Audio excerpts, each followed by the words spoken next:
Hello and welcome to this edition of News Today. Without delay, let's have a look at the headlines first. India tests directed energy weapon system that can disable drones, missiles, aircraft. Karnataka government to regulate online betting, gaming sectors. Union Commerce Minister highlights lack of deep tech innovation in Indian startups. Provisions of the Digital Personal Data Protection DPDP Act 2023 dilute the RTI framework according to MPs. Self-regulatory body introduces code of standards for influencer marketing business. India has taken a major step forward in defense technology as it tests a directed energy weapon system that can disable drones, missiles and aircraft.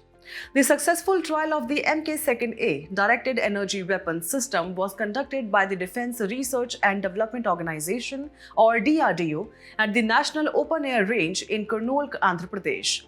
With this, India has joined an elite group of nations and became the fourth country in the world after the United States, China and Russia, possessing advanced laser weapon capabilities. Let's dive into the details. The Mk2A DEW system, developed indigenously by DRDO's Center for High Energy Systems and Sciences in Hyderabad, is designed to detect and engage targets using radar or an inbuilt electro-optic system. It emits an intense high-energy 30 kW laser beam capable of cutting through targets, causing structural failures within seconds. Characteristics include lightning speed of engagement, precision, and can have lethality delivered to the target within a few seconds.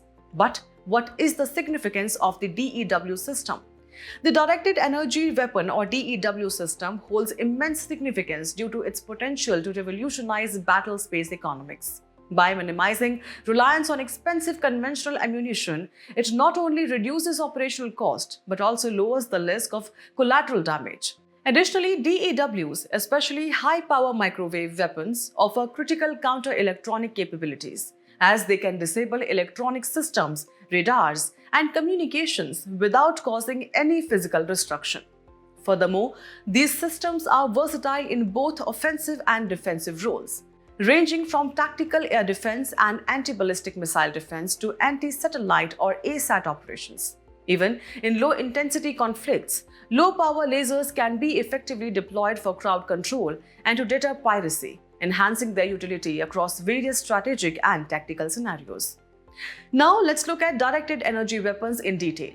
DEWs operate by utilizing concentrated energy derived from electromagnet or particle technologies, instead of relying on traditional kinetic energy to degrade or destroy their targets. These weapons come in various forms, including high-energy lasers, high-power microwave weapons, millimeter wave systems, and particle beam weapons. This advancement marks a critical milestone in India's journey towards self-reliance in defense and cutting-edge military capability. The Karnataka government is stepping up to bring structure to the rapidly growing digital space. In a significant move, it has formed a committee to draft new legislation aimed at regulating online gambling and betting platforms. The goal will to curb fraudulent practices and support the growth of a legal gaming sector. Now, what exactly is gambling? It is defined as a game that involves three essential components: consideration, an element of chance, and a reward. And with online platforms blurring boundaries, the need for regulation becomes even more pressing. So, why does this regulation matter? First, for better monitoring and enforcement. The 276th report of the Law Commission emphasizes that a blanket ban on these activities has not been effective, and instead, legalizing and regulating betting could be more practical. Second, it could tackle the long-standing issue of match fixing. As noted by the Justice Lodha Committee, bringing betting into a regulated space may reduce unethical involvement of sports people in gambling. And third, there's a significant financial incentive. According to FICCI, legalized betting could generate revenues ranging from 12,000 to 19,000 crore rupees, potentially curbing the flow of black money. However, regulating this sector is not without its challenges. One such issue is the classification of games of skill. Sports betting, for instance, is argued to be akin to horse betting and therefore should be permitted. This view is supported by a key legal precedent, the 1957 Supreme Court judgment in RMD Chamar Bagwala versus Union of India, which ruled that games involving substantial skill are commercial activities protected under Article 19, Clause 1, Subclause G of the Constitution. Adding to the complexity, gambling falls under the state list in the Constitution. This means any central move to regulate could potentially violate the federal principle of division of powers between the center and states. And let's not forget tourism. While most states have banned gambling for locals, it remains a key attraction in states like Goa. Now, let's turn to what is already in place. At the national level, the Information Technology, Intermediary Guidelines and Digital Media Ethics Code Rules 2021 introduced a co-regulatory framework. Here, independent self-regulatory bodies recognized by MeitY verify whether an online real money game is suitable for public access. This was further refined in the Information Technology, Intermediary Guidelines and Digital Media Ethics Code Amendment Rules 2023. Which require online games to undergo verification and registration, while ensuring transparency in privacy policies and user agreements. At the state level, we already have specific laws in action.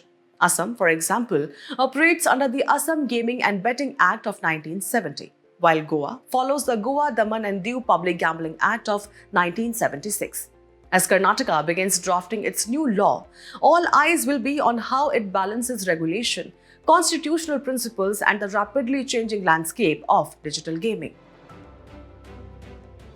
In a pointed yet constructive observation, the Union Commerce Minister has praised the rise of consumer-centric startups in India, such as food delivery and quick commerce apps, but also raised concerns about the glaring gap in deep tech innovation within the Indian startup ecosystem. Now, what exactly are deep tech startups? These are ventures that operate at the cutting edge of technology, often involving artificial intelligence, machine learning, blockchain, and other transformative tools to address complex, real-world challenges. Unlike conventional consumer apps, deep tech ventures are typically high risk, demand long gestation periods, and require patient capital. Some notable Indian names in this space include Skyroot Aerospace and Servam AI. If we look at the startup ecosystem in India, the country is the third largest startup hub globally, with over 100 unicorns. In 2024, around 4,000 deep tech startups attracted $1.6 billion in funding, showing a 78% year-on-year growth. Nearly 50% of these startups now originate from Tier 2 and Tier 3 cities. India ranks 39th in the 2024 Global Innovation Index.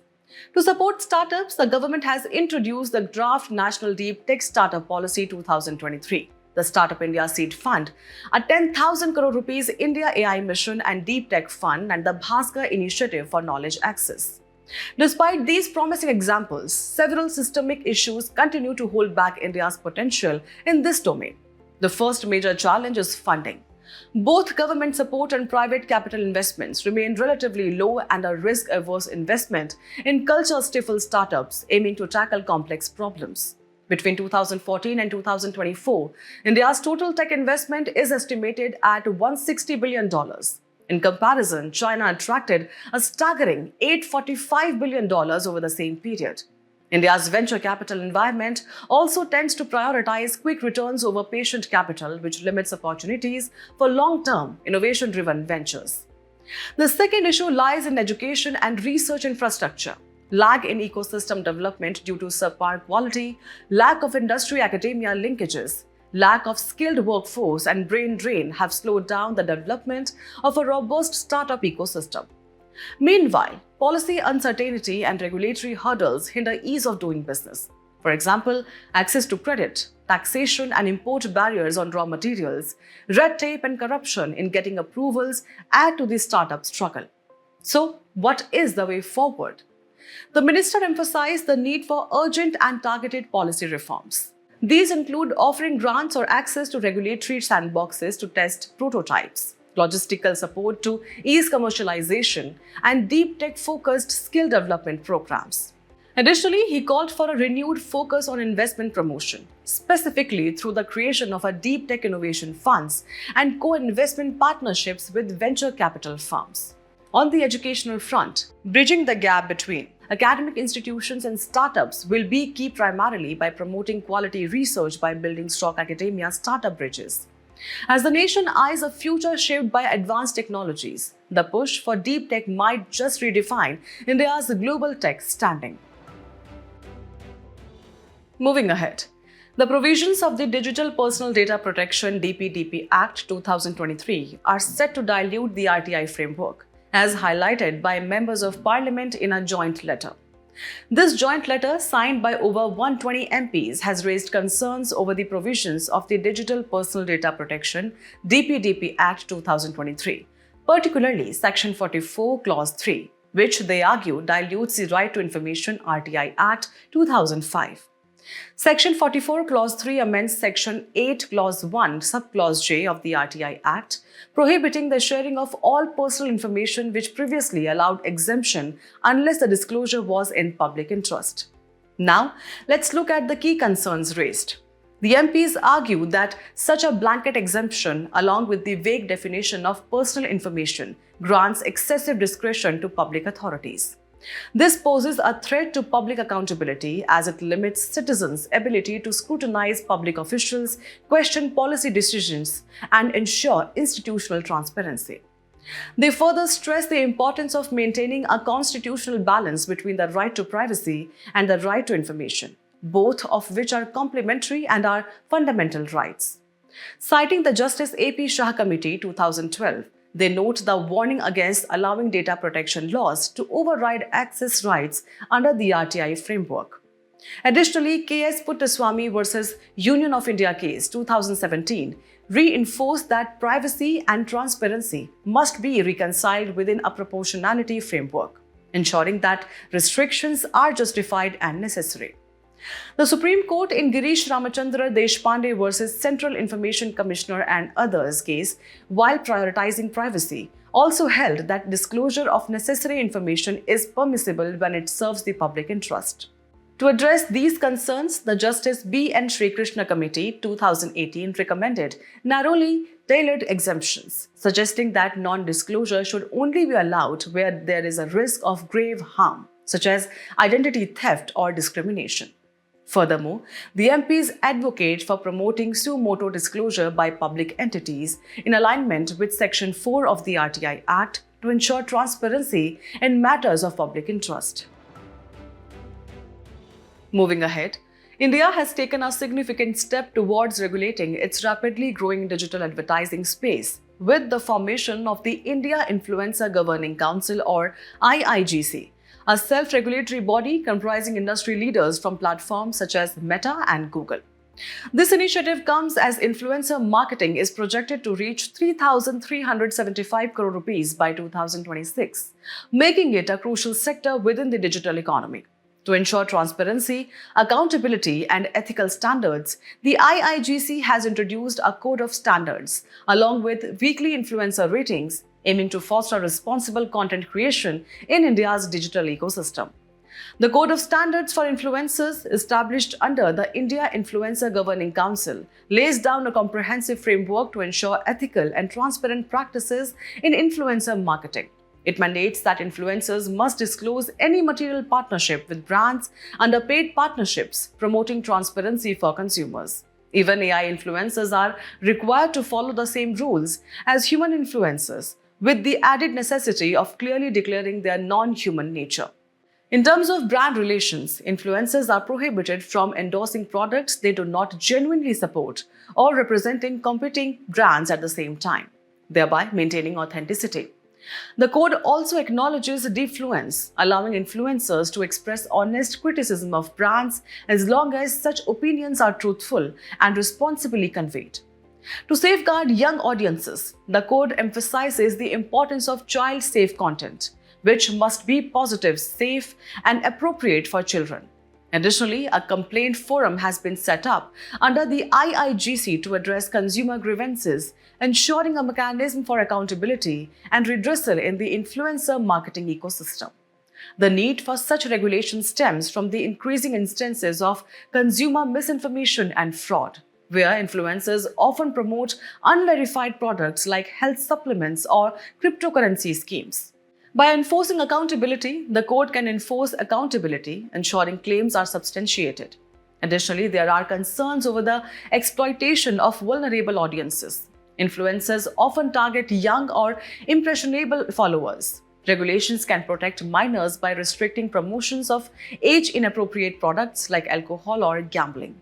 Moreover, there is the concern of unfair competition and market distortion. Unregulated influencer campaigns can undermine traditional advertising, which faces stricter scrutiny. Mental health concerns also contribute to the urgency, as influencers frequently propagate harmful and unrealistic beauty or lifestyle ideals. There is a need to curb deceptive editing, examples, filters, and mandate warnings. Lastly, the role of social media platforms in monitoring influencer content has remained limited. The IIGC's regulatory framework can help bridge this platform accountability gap by encouraging platforms to actively monitor and take down content that violates ethical guidelines. Together, these measures aim to bring structure, trust, and fairness to India's evolving influencer marketing landscape. In today's Personality in News, we turn our focus to Daripalli Ramaiah, the renowned environmentalist of Telangana, passed away recently. A native of Redipalli village in Telangana, he was locally known as Chetla Ramaiah or Vanajeevi, forest dweller. Ramaiah was awarded the Padma Shri in 2017 for his tireless contributions to social forestry. Now, let's look at his key contributions. A crusader for social forestry, Daripalli Ramaiah is estimated to have planted over 1 crore saplings during his lifetime. Fondly known as the Tree Man, he was often seen wearing a green board around his neck to spread awareness about the importance of tree conservation. His relentless dedication earned him several accolades, including the Seva Award in 1995, the Vanamitra Award in 2005, and the National Innovations and Outstanding Traditional Knowledge Award in 2015. His life reflected deep-rooted values of environmentalism, empathy, and passion. As we conclude today's main news, let's have a look at some quick updates. Israel has completed the takeover of a new security corridor known as the Murag Axis. This area consists mainly of agricultural land located between Khan Yunis and Rafah, stretching from east to west across the Gaza Strip. The name Murag refers to an illegal Israeli settlement that was established in the region between 1972 and 2005. Researchers at Ashoka Trust for Research in Ecology and Environment rediscovered a velvet worm, phylum Onychophora.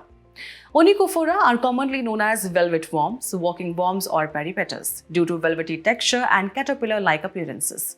Their skin has numerous papilla that give them a velvety appearance. On April 12, pink moon, also known as April's first full moon, was observed on the night sky. The name actually comes from a springtime wildflower, Phlox subulata, which burst into bloom around this time of the year in North America, leading to the naming of natural phenomenon. This particular full moon is also termed as micromoon. More than 60 Indian nationals forced into cyber slavery rescued from Myanmar. Cyber slavery is an emerging form of organized crime involving exploiting individuals through digital means under coercive or deceptive conditions. It involves human trafficking of tech-savvy youth across borders under the pretext of employment. Recently, Indian Air Force planes faced GPS spoofing in Myanmar's airspace. GPS spoofing is also known as GPS simulation, refers to the practice of manipulating or tricking a GPS receiver by broadcasting false GPS signals. It misleads the GPS receiver into believing it is located somewhere it is not, resulting in the device providing inaccurate location data. Malnutrition-related diabetes has been officially recognized and named Type 5 diabetes at International Diabetes Federation's or IDF, World Diabetes Congress. Also called J-type diabetes, it is known to be associated with undernutrition and low weight, body mass index BMI. It is a type of diabetes linked to chronic undernutrition. The civil society organizations have warned the Meitei community against climbing the Thangjing Hill. It is a mountain peak in the Indian state of Manipur in the Churachandpur district to the west of Moirang. The range forms part of the western border of the Imphal Valley. Traditional harvest festivals are being celebrated in different parts of India. Marking the first day of the new year, they are a way of thanksgiving for the abundant harvest at the coming of spring. Baisakhi in Punjab marks the beginning of harvesting of rabi crops. Bhangra and Gidda dances are performed. Before we sign off, let's challenge your understanding in today's installment of Test Your Learning.